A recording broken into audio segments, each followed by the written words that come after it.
On today's Hot Zone, we're going to talk about one of the most civilized hot zones on the planet, London, England, and we're going to have more about the coronavirus outbreak at the end of the show. Stay tuned.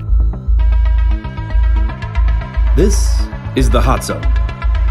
Engaging with the news in a whole new way, international war correspondent Chuck Holton brings insight into areas of crisis and lets you help those affected. Hello, everybody. I'm Chuck Holton, and I appreciate you being here watching the Hot Zone today, or listening if you're on iTunes or Podbean or whatever. Bottom line is we got some great information for you. You know, if you watch the news in the United States right now, there's just so much about the elections, about impeachment, about the Super Bowl, and all kinds of other distasteful things. And really, a lot of the great suffering that's going on in the world, a lot of attacks and threats around the world are not getting much play in the news just because they're not making it that high up in the news cycle. And so I want to bring you some information. You may have heard that there was another attack in London, England, just this last week. And this is another terror attack by a jihadi. It turns out the guy just got out of prison. He stabbed two people before he was shot and killed by undercover police officers. And the reason the undercover police officers were able to get to him so quickly is because they were actually following the guy because he had just got out of prison. And they've had a spate of these guys where they let him out of prison and immediately they go and foment some kind of attack like that. And that's exactly what happened in this case. The really sad thing about that is they let him out of prison about half after only serving half of his sentence.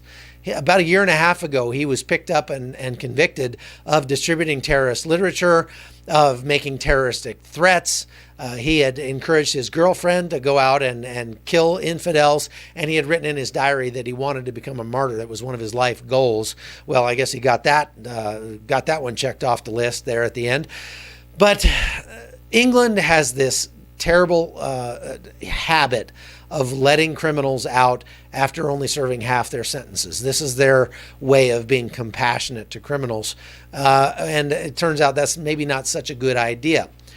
They've had at least 3 of these happen now where they let a guy out after half his sentence and he immediately went and started killing people. And this is in a place that is, I mean, they've still got police officers that are not even armed. They've got, this is supposed to be one of the most civilized cities on the planet, but it's incredibly violent. Even though it's almost impossible to get a gun, they make it impossible to get a knife. You have to have a permit to carry bathroom cleaner, for Pete's sake, because they've had so many acid attacks happen over thousands of them over the last few years. As it turns out, you just can't stop people from killing people if that's what they want to do. They've had a lot of ramming attacks. As a matter of fact, I commented on one of those about a year and a half ago on the NRA TV show that I used to be a part of.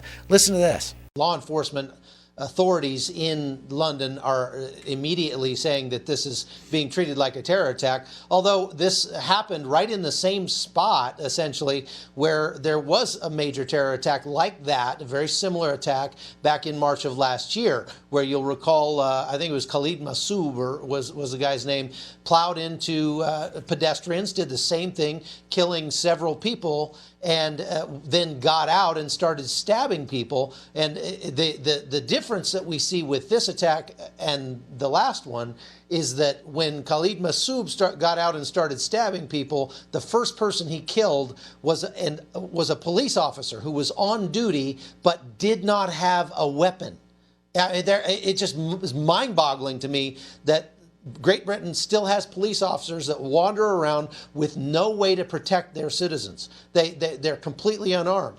And this time, the police response was very swift, and it was with armed officers. They got that guy out of the car, and he's now in custody. In his late 20s, we hear, and we don't know a whole lot more about him, and so we'll reserve judgment from then on. But this makes 4 ramming attacks in Great Britain over the last 12 months or so, just maybe 15 months, and 3 of them at least were terrorism.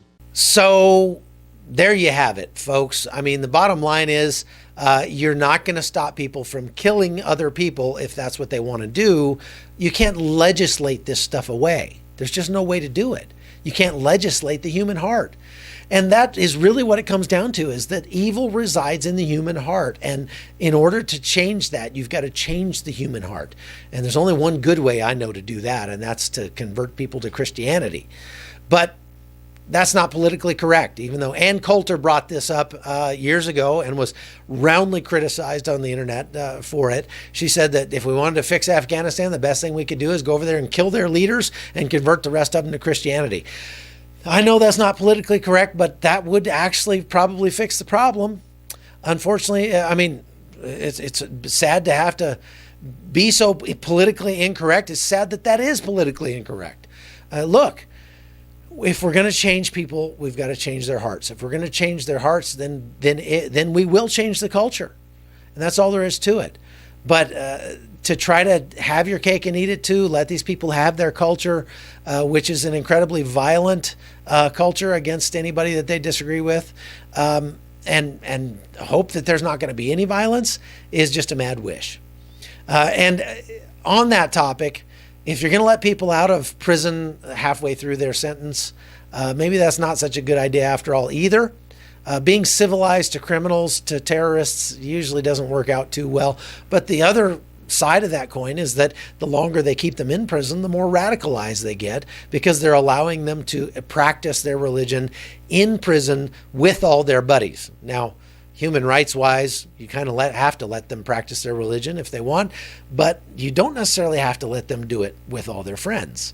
And maybe that's a possibility for solving some of this problem, is to separate them up and not let them be together with other jihadis. If you're a jihadi, you're going to get spread out. Or maybe we need to get a little more barbaric about the way we handle these guys. If we can't just simply send them to hell where they belong, then perhaps banishing them and sending them to an island somewhere, or sending them out of the country altogether. Say, hey, you want to be a jihadi? We're going to send you back to Syria.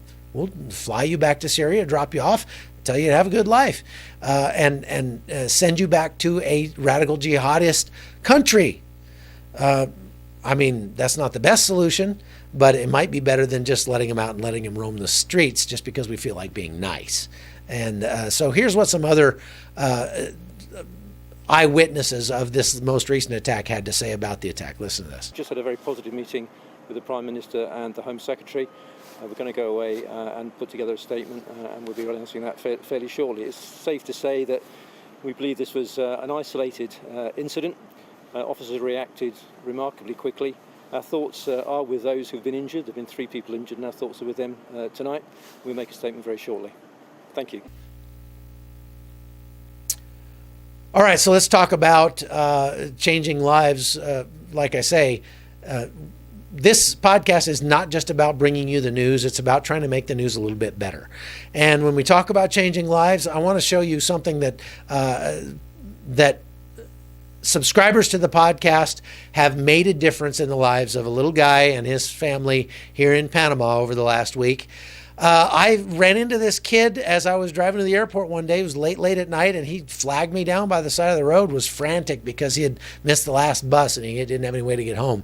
So we gave him a ride home, and we found out that his mother is kind of a drunk and a drug addict, and she leaves for weeks at a time and leaves this guy and his brothers to fend for themselves. And so they have to steal sometimes to try to get food. The people in their little village know these guys as bad kids because they steal from the local grocery store and things like that. But in a way, you really can't blame them because it's that or starve. And so I put this out there that I wanted to try to help these kids, this family if I could. And listeners to the podcasts responded, one in particular who sent money, and I didn't want to give the money to the little guy because that might not be, he might not spend it the wisest way possible, and I'm certainly not going to give it to his mother, who'd probably drink it away. And so we found out they had a grandmother nearby who is a fine Christian woman, and she does what she can to try to help support this kid on her meager budget of about $150 a month. That's all she makes. So we gave her some money to try to help this guy and his family. I'm gonna leave it at that because I don't want to get too personal into their identities and things like that.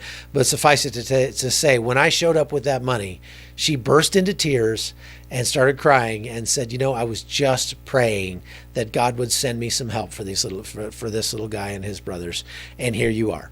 And so just so you know, I mean, God is working behind the scenes. I want to just play for you just a little bit of what it sounded like when I gave her the money.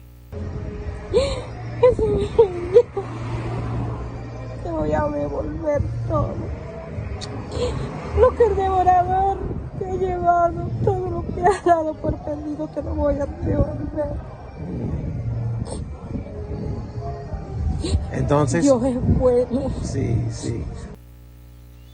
Isn't that powerful? I mean, she was really touched by the generosity of you, our listeners. So keep it up. We're doing our best. We've got some other people that we're helping. I'll bring you those stories later on.